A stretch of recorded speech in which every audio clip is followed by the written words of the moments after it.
அதை மட்டுமல்ல, அந்த பரிசுத்த ஆவியானவருக்கு நாம் கீழ்ப்படிந்து அவர் சொல்லுகிறதுபடி நடக்கும்போது நாம் சாட்சியாக வாழ முடியும். இதை தேவன் நமக்காகவும் பிதாவிடத்திலே இந்த ஆவியானவர் வேண்டும் என்று வேண்டிக் கொள்கிறார். நாமும் அவரிடத்தில் அதை நாமும் ஜெபிக்க வேண்டும்.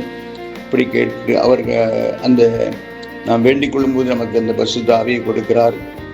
மட்டுமல்ல, இந்த ஆவியார் நமக்குள்ளே வரும்போது நமக்கு பெரிய விடுதலை கிடைக்கிறது. 2 கொரிந்தியர் 3:17 கர்த்தருடைய ஆவி எங்கேயோ அங்கே விடுதலை உண்டு. விடுதலை. கர்த்தருடைய ஆவி நமக்குள்ளே இருப்பார் என்றால் பாவத்தின் பேரிலே விடுதலை, பிசாசின் பேரிலே விடுதலை. இந்த உலகத்திலே ஆண்டவரை எல்லா வருகிற பிரச்சனைகளிலும் இருந்து ஆவியான் நம்மளை விடுவிக்கிறார்.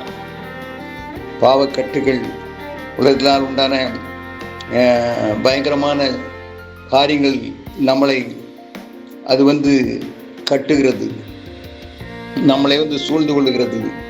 அப்பொழுது ஆவியான் நமக்குள்ளே வரும்போது அவை எல்லாவற்றிலிருந்து ஆண்டவர் நம்மை விடுதலையாக்குகிறார்.